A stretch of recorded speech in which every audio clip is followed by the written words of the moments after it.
Welcome to Musing with Tanya D podcast. Once again, I am your host, a practicing holistic shaman, medium, and otherworldly life coach and subtle energetic surgeon.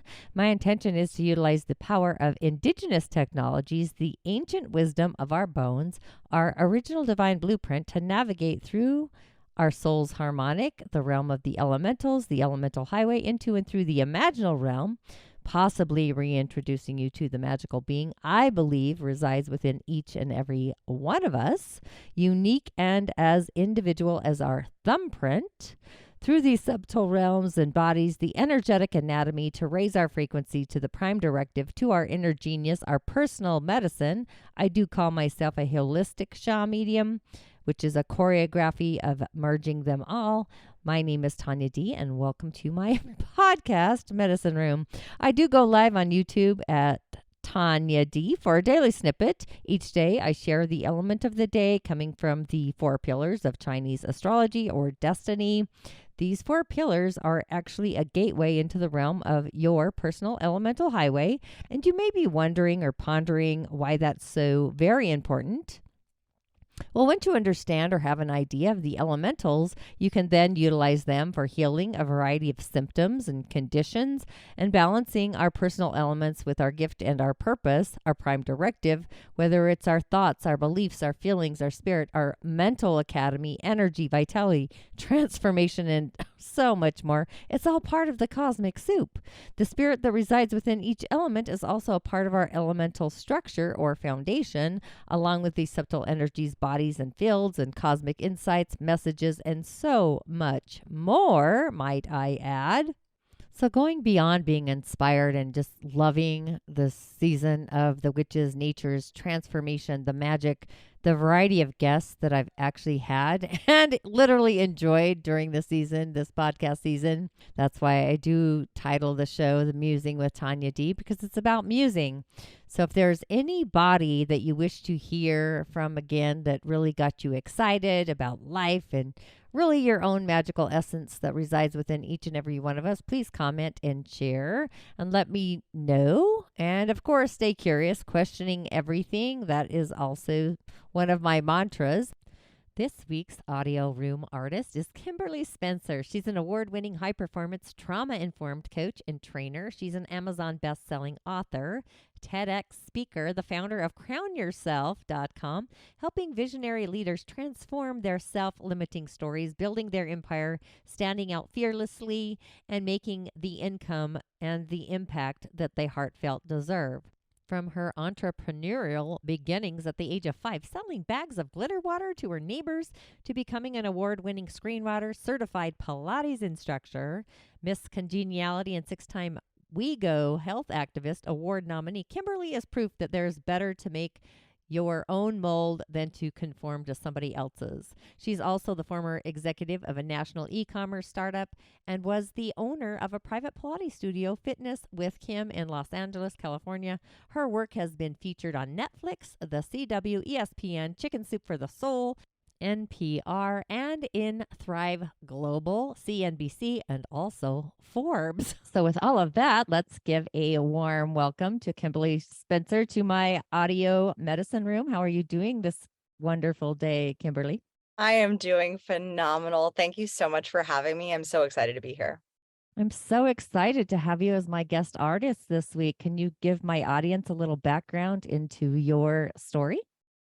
Yeah, so I have been an entrepreneur since I was 19. I have been always kind of divinely guided toward it. My parents were entrepreneurs. I had that experience of being around that. And I saw my parents build a 7-figure business, multiple 7-figure a year business, with my dad being an addict for a majority amount of the time. So I thought, well, if they could build that in 30 years with the problems and struggles that come with addiction and self-sabotage, then what could I do in 10?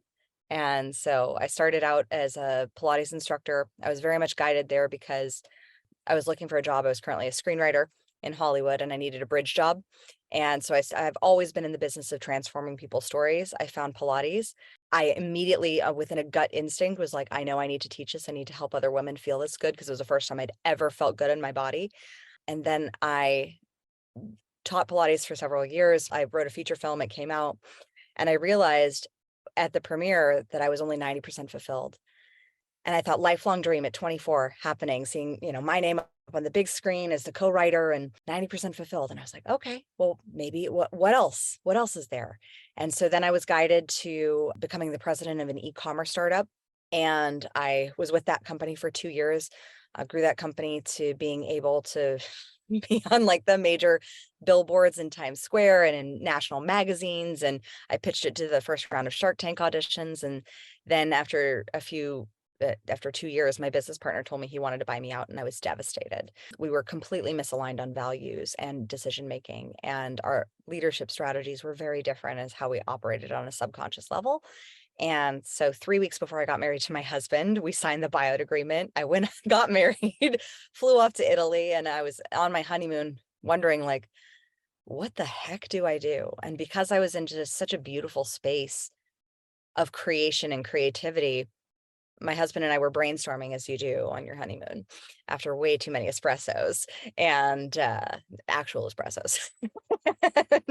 and I leave. Definitely the real kind, that's for sure. Italy Yeah. has amazing coffee. Oh my gosh, this is so amazing. And we were thinking of all the things that I love to do. I was in pageants. I loved writing. I loved health and fitness and spirituality and business. And I feel like entrepreneurship can be one of the most spiritual journeys you'll ever go on, because it's operating in the 3D realm and putting all the spiritual principles into practice.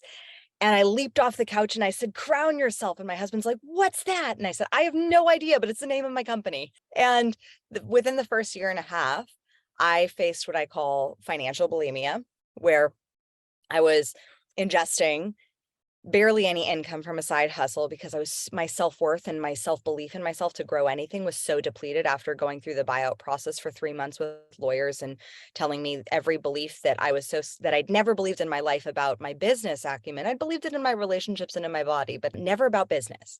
And suddenly these beliefs were presented to me by professional men, and I doubted myself. And for a year and a half, I made pretty much no money. I recently just found out that I made $100 in that year and a half. I thought it was zero, but woohoo, 100.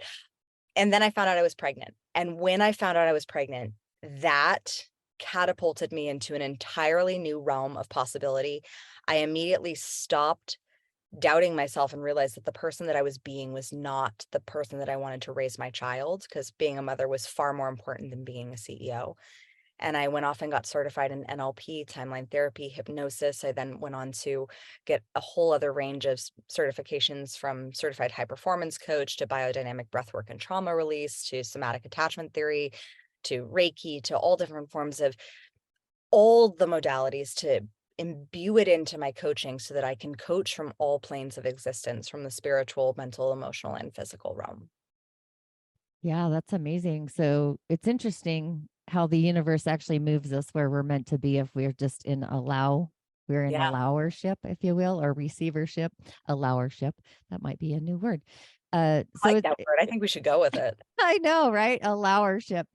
It's very curious because I too, like, I've been a single mom my whole life, and it was never like, I actually wrote a book called Changing Faces 10 years ago, and it was just about, I always knew I would never have the house with the picket fence and all the things. Especially growing up in Utah, there's always that idea of like the road and the rules of what a great life looks like or appears to be like.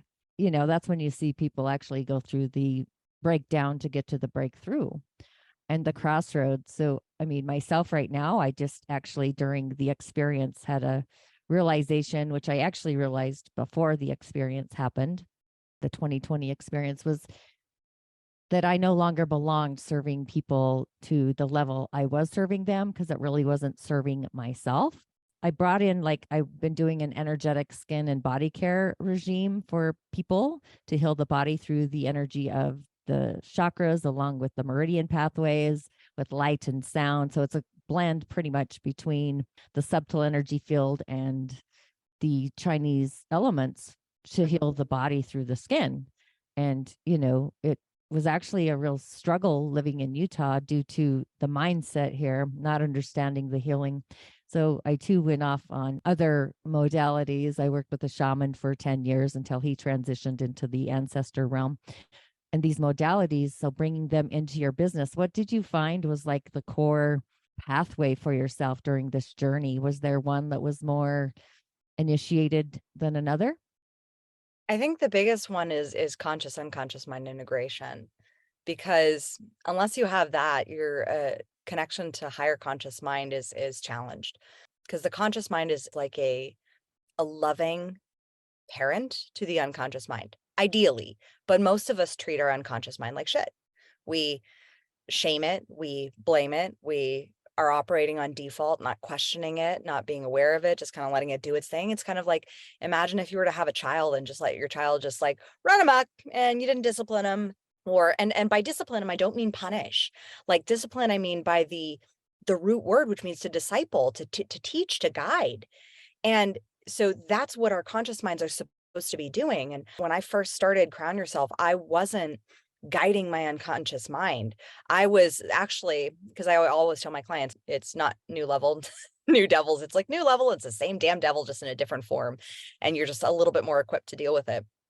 I recognized when I found out I was pregnant that I was repeating the same belief patterns and the same patterns of thought for my business and finances as I had been when I was battling bulimia for 10 years between the age of 12 and 22. And that was really what got me into Pilates in the first place. And I realized I was in the spiral of blame, shame, and complaining. So I was always putting the ownership outside of myself, putting causality outside of myself. I was complaining on a daily basis. I was highlighting and focusing on all the negative, and I wasn't actually engaging or questioning my thoughts, my beliefs, my attitude.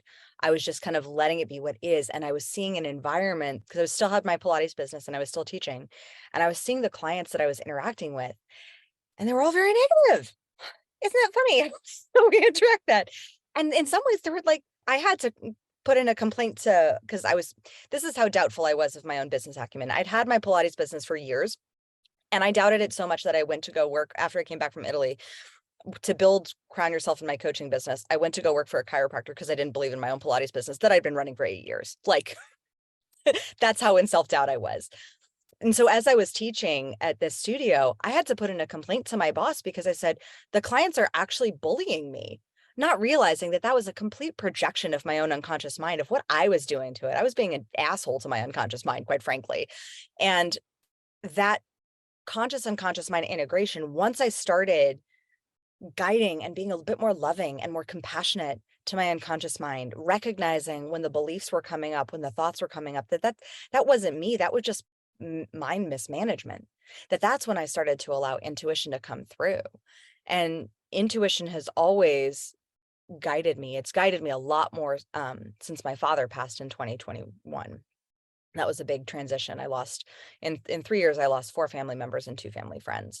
And since that transition, like, there has been a significant guidance from the other side as far as like the decisions, because I felt the presence of all the negative, the human, the stuff that my dad dealt with in his human form completely gone when he passed. And I felt him finally free. And I was like, oh, I got someone on the other side. And then when I did my Reiki attunement, the master practitioner, she goes, you have this like giant crystal like behind you, like it's a giant crystal behind you. And it wasn't until I got home that I was like, you mean like a crystal rock? And Rock was my dad's name. And so that was a big turning point and just accessing a whole other realm of guidance. But I don't think it would have happened had I not had conscious unconscious mind integration, had I learned to be more kind to my unconscious mind and also learn the tools and master the tools to guide it. The mind definitely is a tool. Do you also incorporate like the emotional field into this? Oh yeah. Yeah, that's a big part of timeline therapy, is because the negative emotions that we hold on. I like to think of the negative emotions that we have as like a Jenga set. And every time we don't allow a feeling is a biological response. An emotion is when we hold on to that because we've repressed it or shamed it from expressing. So those emotions stack up. Those feelings that turn into emotions stack up like a Jenga set. And what timeline therapy does is it goes in and it just pulls out that root cause, that initial block. Everything else disappears after that. And I've had the most profound experiences from practicing timeline therapy and using it with my clients and them seeing such a radical shift in their own consciousness of how they process emotions. And I also think that being with your feelings is a huge piece, because the feeling side, we're taught to be robots, basically. Like, we're programmed in so many ways from so many different systems to not acknowledge this emotional realm that we have and that we're blessed to have as divine human beings in a glorious meat sack in this 3D realm. And that ability to recognize and be with your emotions and see what those triggers are, your teachers. They're your greatest teachers to what matter to you. And when you can look at what is it that's triggering you, I live by a phrase that which is conscious manifests happily, and that which is unconscious manifests unhappily.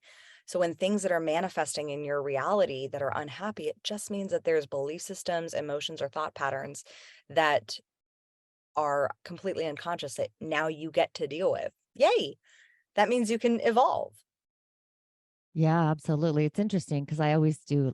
I guess I've been doing my own timeline therapy my whole life, where I literally go back in time and space. And it's kind of how I do. I call it subtle energy surgery. I don't like the term psychic surgery. I think that sounds abrasive and kind of freaky to people, a little too woo woo. So I do subtle energy surgery, and I actually will go back into the timeline where people experience the energetic hiccup. I find it like where they got off course or where they got off pathway, and just acknowledging that it's okay that you took a pathway that probably wasn't so grand at the moment. I think sometimes forgiveness for ourselves and others when we go off on a different pathway. A lot of people, like you said, they want to keep us on the hamster wheel of life doing the same thing day in and day out. And it's soul suppressing. Like our spirit doesn't get to shine in doing that. hmm And the beautiful thing is when you can look at that, like, I'm sure you've heard of the new German medicine paradigm. There's this really cool study out of Germany that's revolutionizing medicine and hasn't really been talked about a lot, but where these doctors went in and looked at the brain scans, and you can literally see inside a brain, it looks like it rings on a tree, any dis-ease in the body that is manifesting from one significant emotional event. And so there have been incredible experiences from my clients of pain being symptom free. Suddenly they had a whole bunch of dis-ease and symptoms, and being able to understand what that is in the body and in the brain. And it's literally can see in a brain scan where certain issues are. And it looks like the rings on a tree, like the concentric rings. And when you can remove that negative emotion or the beliefs that were built around that experience, and especially any secondary gains that were given from that diagnosis or that experience, that sometimes that's when just absolute transformation can occur. I've seen it in the most extraordinary way. One of the questions I ask any of my clients before any session is, in the past week, what pains, aches, and feelings have you felt in your body? Yeah, the hidden messages. And I mean, even trees. I mean, I think we're connected to all the elementals Mhm. in a way. Even this year in the Dagara cosmology, this year's a season or a year of magic, transformation, change, and being authentic to your who you are, your gift and your purpose. But the rings of trees, interestingly enough, when you cut a tree and you look at the rings, you can see when there was a drought for the Mhm. tree. So, I mean, it's like those hidden messages and the rings of the tree and their timeline, right? Because trees have their own timeline through those circles. So that's very curious how, I mean, I just see that as being connected to the elemental nature Absolutely. of a tree within our mind. Like, everything is just so interconnected. And when we can acknowledge that interconnectedness and how much our bodies are understand and know. I regularly say, like, the body knows before your brain does.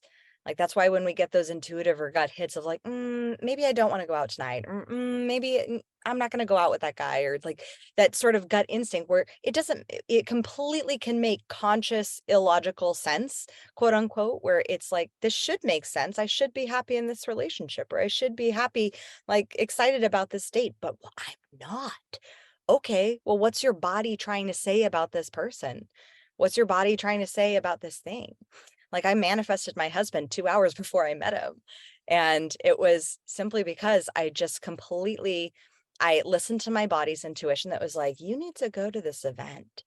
And my friend ditched me and I was like, conscious logic, I really don't want to go to an event alone. And then my gut still was like, you need to go. And then I said, as I was driving to this event, I was like, God, you know what I want? I said, I just want to be authentic in all ways. And I want to travel because I was really skilled at being like the runaway bride type who like everyone wanted to marry me, but it's like, and that's not an ego thing that was like, but at the same time, like I was conforming myself to who I thought they wanted me to be. So of course they wanted to be with me because I was the exact mold of what I thought that they wanted, which was not accurate or true to me. And then I met my husband and I was like, let's see how honest I can be about who I am. And he has accepted me and loved me for 10 years and he is phenomenal. That's so true. I see that all the time with especially my female clients. They give up an aspect of their soul to be in relationship.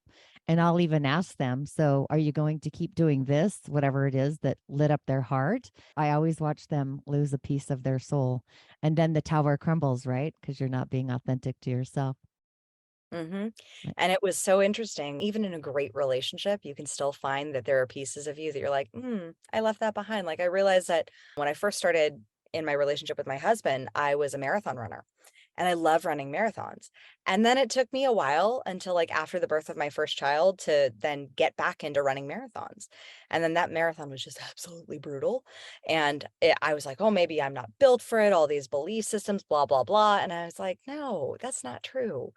I used to love doing this. I love the challenge. Let's do it again. And I just ran my 6th marathon last month and it was phenomenal and it was the biggest teacher in so many ways and I needed to do it. And it felt so good being in training and I was like, why did I even think that I needed like so unconsciously that I just didn't do it because of this, that, and there for a reason when it's something that lights me up and makes me happy. Absolutely, 100%. So I find it curious because I'm going through my own, like I've actually recognized that I'm recreating my village, my tribe, because of I feel like you said, the conditioning and the patterning, but I didn't really recognize, for example, like being there for people, but realizing that people actually weren't there for me. There wasn't a balance there. And there has to be a balance between the give and the take, the receive, right? The Mhm. receivership and the other side. So I've really gone through like closing down my studio. I felt so relieved to not be doing because of the outer world's conditioning, and my belief systems are very different. And I stayed true to that. I didn't participate in the experience part of things of 2020. I stayed out of that field. And Same here, and my father passed, like, and still, I never experienced fear around it. I still don't. me either. And that's really why I lost my brick and mortar, was because I didn't go with the flow of that narrative. So, I mean, I learned a lot, like, and I stayed to my own authenticity. And I felt still people like, and the universe sends such magical messages. I just literally, a client, say a month ago, whatever, had sent me a thing and he'd canceled his session. And then what happened was somebody had got the thing, not the thing, but the thing, if you know what I'm saying. And I'd said, oh, so did you take ivermectin to kind of stay away from it? And I'd been using essential oils. That's kind of my thing. I use plant-based medicine more than the pharma world. And literally got so mad that I even brought up that term. And I knew that's why he'd canceled his last appointment, but then he'd just sent like to reschedule, or and I was like, well, I'm no longer in business. Like it was just like an awareness of like, I don't belong doing this anymore. Like the universe is like literally like, Tanya, let it go. And it's just allowing. And it's amazing what's happening for me in that allowership. Mhm, That's why I and brought that up. I mean, we lived our best life in 2020 and 2021, and even though I faced a lot of loss familially, we made the decision to stay in Australia. We were living in the Gold Coast of Australia, which, as long as you didn't leave the state, it was a very normal life. Because nobody was flying in, everybody felt very safe. And so not numbers weren't skyrocketing, because I honestly think people weren't getting tested just because of being in that situation. And it was we lived by the beach. My son got to have a really normal childhood. We had another baby over there in a bathtub during lockdown. Like, my midwife was phenomenal. Like, it was such an amazing experience. And that was always the dream for my husband and I, was so that we could create businesses, that we could travel the world and live our best life. And we saw the experience of how Australians kind of were experiencing it, and how America was. And we saw a lot of the fear, and we said, I don't know if we really want to go back there. And we just were like, how long could this last? So we chose to stay. And it did require me to like level up into a greater level of business, because my husband's industry completely shut down as a voice actor. They had to rebuild to where people were doing recordings out of their own private home studios, because no one was going into studios. So it was a blessing that we didn't go back, because I honestly feel like my dad's passing was very much in divine timing, very guided. And I feel like all of the experiences and all of the loss, as tragic as it was, at the same time, it was liberating in some ways. Certain things and responsibilities. And that's one of the things that I share with people who may have had a complex relationship with someone who has passed. Like, it's okay to also feel freedom, and to acknowledge that you feel freer to be fully you, to do the things that you want to do. And now that that person's gone, it's okay, instead of like what society says you should feel, of like guilt and shame or whatnot, which are completely low vibration emotions that do nothing except for just keep you and the rest of society and consciousness down. So the by us living over there, I mean, my mom even said, she's like, don't you dare get on a plane and come over here. You are living your best life over there. You're thriving. I was pregnant at the time too. And that experience, it really transformed me, not only as an entrepreneur, but just in so many ways. And still, I had no fear around it, because I saw what my dad really passed of, and that experience. And I've had to process my own feelings around certain policies that were in place that I believe contributed to that. But those are my own things that I'm still working through and processing. And that's okay too. Absolutely. I actually had 3 friends in 2021, and I knew because of my intuition, like, I knew my one client was going to cross over, and he actually supported me during the situation. That's what I'll call it now, the experience. He was really the only reason I was able to keep my brick and mortar open, is because he had been paying me double. Hmm. And I should have probably swooshed right then, because the fear, and no one, it was just, it was just like existing. It was just energy, time and energy to that was just not healthy for me there. And then I'd had another client that actually passed away within 2 weeks of that one. And then the shaman I worked with, actually, not of those things, but some of them, the one did have the experience. And energetically, I just knew, because of the elemental realm is what I saw for these people. So very curious. And you're right, it's just in the allowing of the experience and the feelings. But I had to, like, I just realized these are not my people. This is not my tribe. My beliefs are very different. Yeah, and being able to allow yourself the permission to evolve. And it's a huge part of any growth. One of the things that I manifested when I was in Australia, which I never would have thought, oh, I'm going to do a TED Talk in Australia, like, was a TED Talk. But I always saw myself doing a TED Talk in front of a live audience. I didn't want to do a virtual one. And I thought, well, my intuition guided me to being like, what if I mean, Queensland is very open as long as you're just in Queensland. I wonder if there's any TED Talks. And I just followed my intuition. On the day my son was born, I had the gut intuition to check my email. That day, I had a natural childbirth, so it's a lot easier of a recovery. And I checked my email. I saw that I got accepted to have a meeting for this one TED Talk. And I then felt this guidance to go, like, to just trust the timing. And it was just like drawing out to the point, like the TED Talk was in October, and it wasn't until September 18th that I had the meeting. And that was the date that was would have been my parents' 52nd anniversary. And they said, we love the story of your father. Do you think you'd be willing to share that in a TED Talk? And it was all about possibility and seeing possibility. And I said, yeah. Like initially my gut fear response and my ego was like, hell no. What are you thinking? It's 3 weeks. And then so I immediately hired a speaker coach, went to work on the talk. But the talk was all about really resurrecting and having little identity deaths along the way, because who I was when I was a child, when I was bulimic, when I was, a newbie business owner, is very different than who I am now. Who I was when my dad was alive, very different than who I am now. And it's just these degrees of allowing our old identities of who we are to die, to then resurrect anew.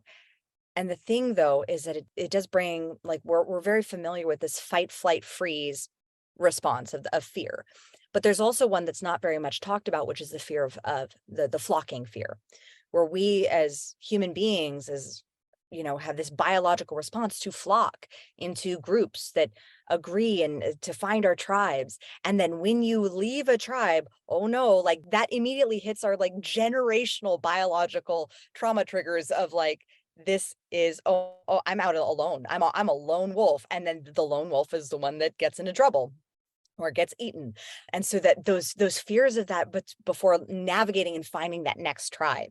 So allowing yourself to be in that space of allowing the clients who you've served to evolve. Like the clients that I served years ago, so different than the clients that I serve now. I mean, I'm blown away just in these past few weeks of the amazing human beings who are coming to me asking for coaching. Like these people are doing multiple millions and have done such huge impact in the world.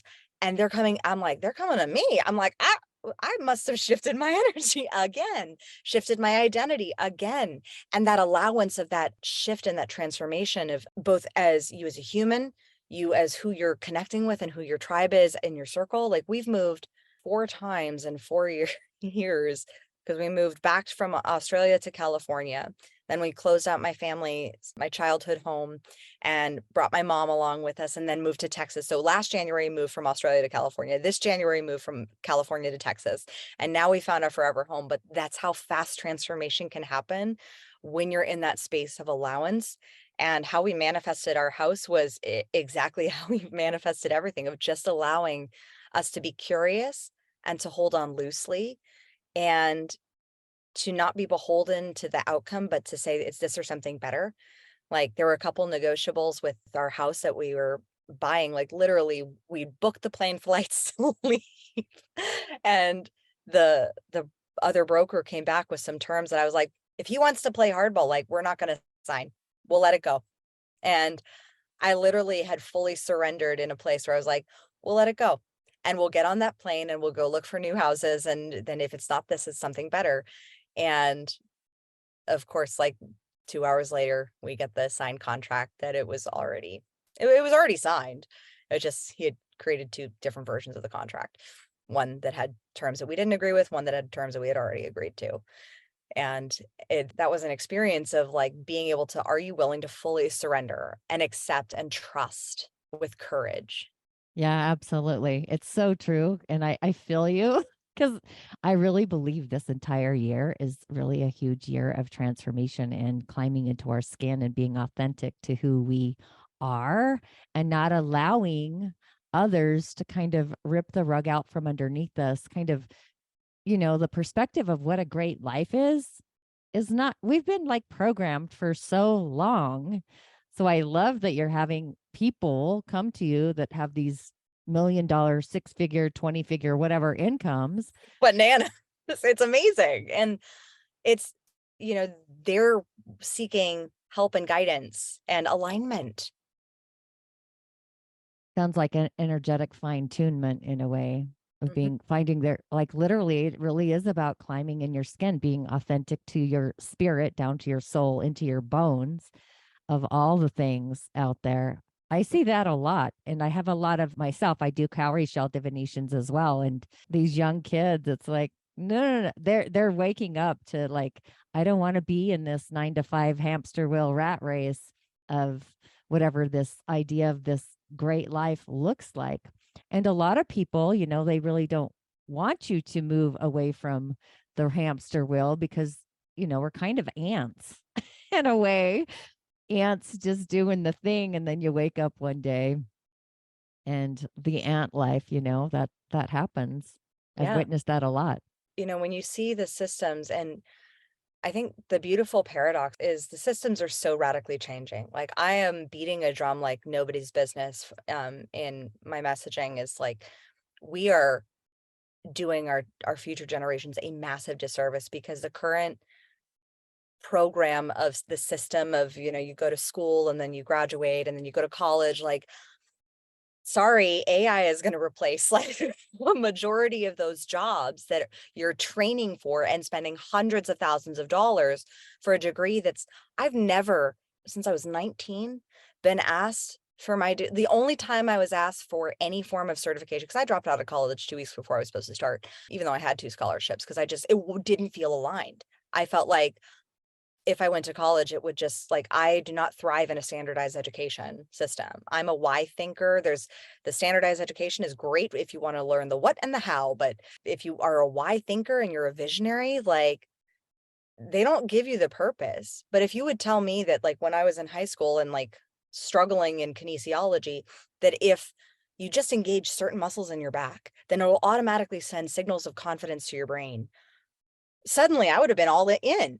I just needed a why. I didn't need to know like the muscle groups or anything like that. Like I would have learned that because I had a why, but it doesn't train a whole 75% predominantly of how people think. Thus, it's not for everybody. And I was lucky enough to have 2 entrepreneur parents that saw how devoted I was to the commitments of what I wanted to create.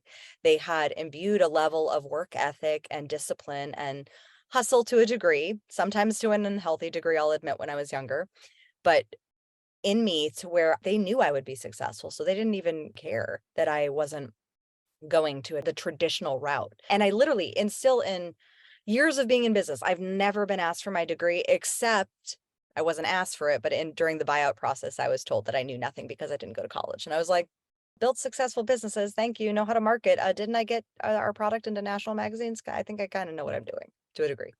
Yeah, absolutely. It's interesting because my parents too were self-resourced. My Yeah. dad was a business owner, my mom did, and I didn't go to college either. I started out as a hairstylist and I was on the stage doing No way. hair in front of artists because I love to play with hair. I would have visions of my clients and all of it, they would pull me to the stage. I didn't really ask to get on the stage, Mhm. but through different companies. But again, certifications, and really those certifications, hindsight, they were for me and for my clients at a moment in time space. But now I've evolved out of that. I don't even put up my certifications.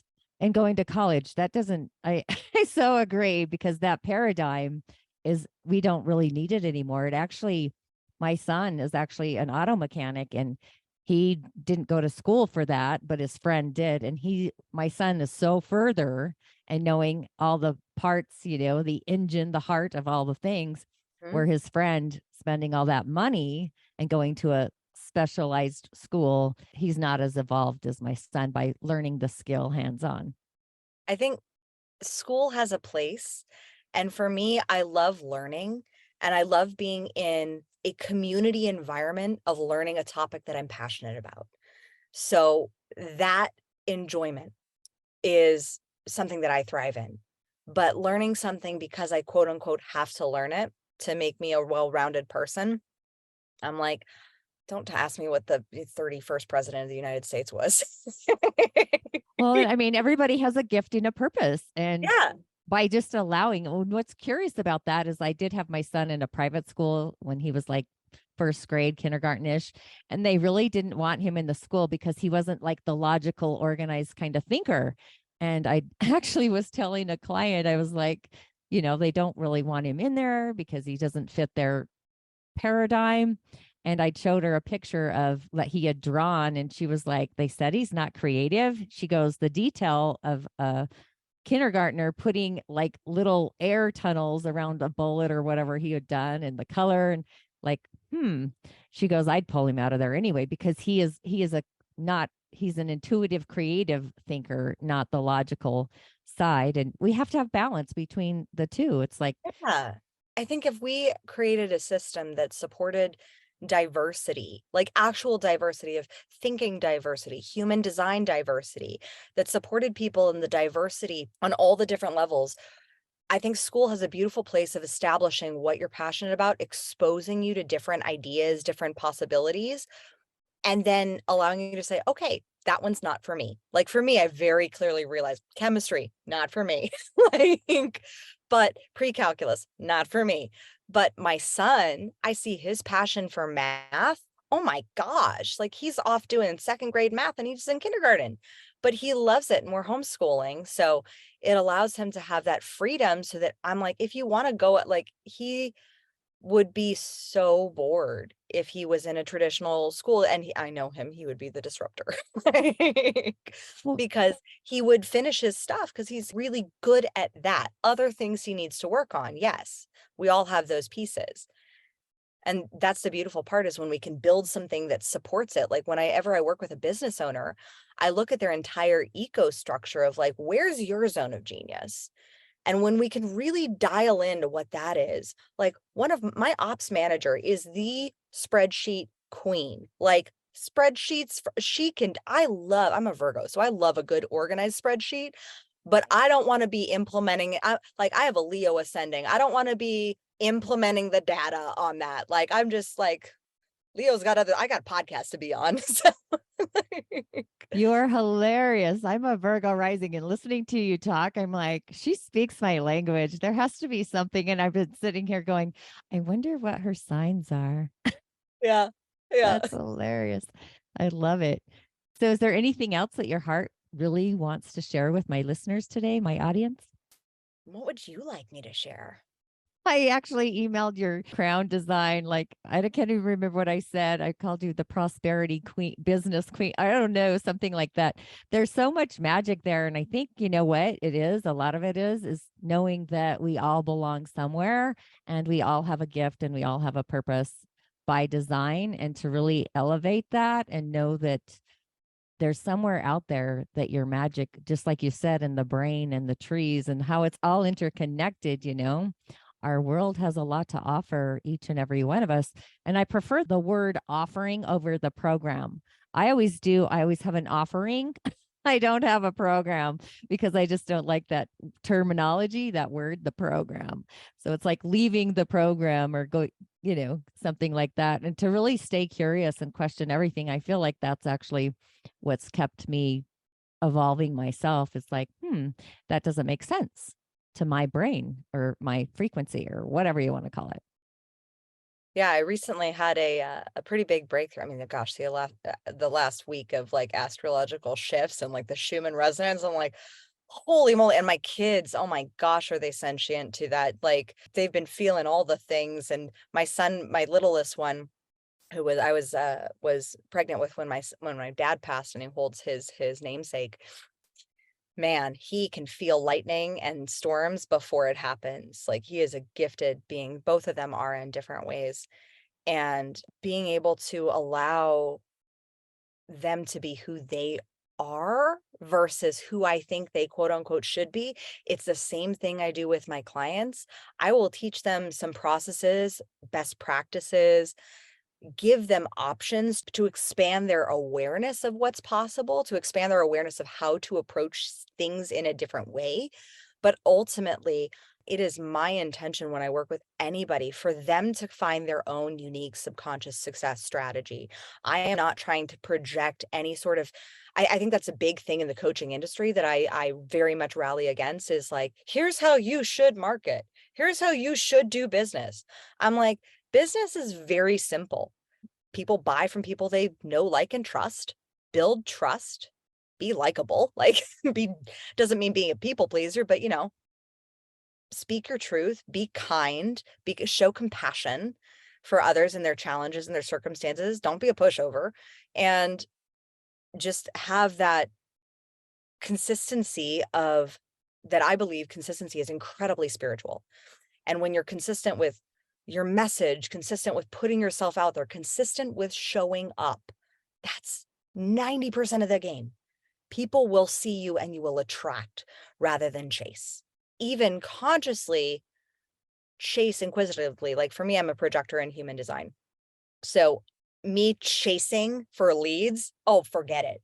Like all of those strategies did not work. In fact, they made me angry, frustrated, and like financially challenged. We'll just put it that way. Versus me opening up an invitation, which doesn't mean like sitting back passively and saying like, I'm just gonna wait for the invitation. No, I'll ask a question and say like, you expressed interest in working together. Like, is it time? They have the answer. I don't know if it's time, but I'll get a gut intuition hit. And I've attracted very, very amazing clients from just that one simple strategy, but it came from understanding my own human design, my own way of doing business, that just showing up and kind of being who I am and putting the message out there and putting the invitation out there. If you want to take me up and continue a conversation, let's go. If this message resonated, great, share it with the world or just one person. It's super simple. I think we are very skilled at complicating business and thinking that it has to be all these things that are fancy and websites and, funnels and all this stuff. It's just simply, hey, I have something that could be of service for you. Here's my boundary of what I'll give for free. Here's my boundary of what I'll do, of what I'm paid very well for. My services are of high value. I love the quote from Amanda Francis. My services are of the highest value and worthy of massive compensation. Like, I love that calling because I've seen so often the transformation is in the transaction when people choose to invest paying attention with their energy. And in this 3D realm, that means financially. And when they're paying attention with their energy or time, it's transformative. So I'm really grateful for every audience listener who has paid attention with their time to listen to this episode. Absolutely, 100%. And I find it also curious. Most of the people I've interviewed over the last few weeks, I'll say a lot of them are projectors, which I find totally hilarious. When you said that, I was like, oh my gosh. And I don't know if I shared with you that I'm a reflector in human design. Ah, So you're a it's small percentage of the population. yes. And I find it very curious. So I literally every day I go through, am I with the right people in the right place? And I sit with it. And what's interesting, because for me, shutting down that business, I'd done that for 35 years. I had a huge business, then I went small, then I sold all the things, navigating life. And I'm a 6'2", so I came off the roof, right? So now it's my invitation time, getting invited. And normally when something happens for me, when the universe moves me, like I know what's happening before it happens. But this time it's like I am literally and just like needing the dirt. Like I don't even know what's happening for me, but I'm just allowing. And it feels so nice to not rush out and do something instantly and just be where I'm at and kind of feel all the flavors and taste all the stuff and really being my reflector mirrored self. Yeah, I've just been working with the invitations to create greater joy in my own life and what brings me joy. And then I did a practice on Monday, yes, and I just played with it. I said, what if I started my day with just the things that bring me joy? Like before being a mom, before being a business owner, just the things that bring me joy. Holy moly. Did I get so much more done that day, like from a productivity standpoint? But I started out the day completely incongruent to what the ego would say of like, oh, you should just go, you should just get to work. And you got your CEO, you got to do these things. And I said, I'm going to sit, I'm going to go to an exercise class. I'm going to have a cup of coffee after, have a lovely latte and write some fiction. And that brought me so much joy that by the time I hopped on our weekly team meeting, my team was like, "What did you take?" Like, I was like, "I took a dose of my own joy." Like, that's what I took. And then that rippled into every other aspect of the roles that I play in my life.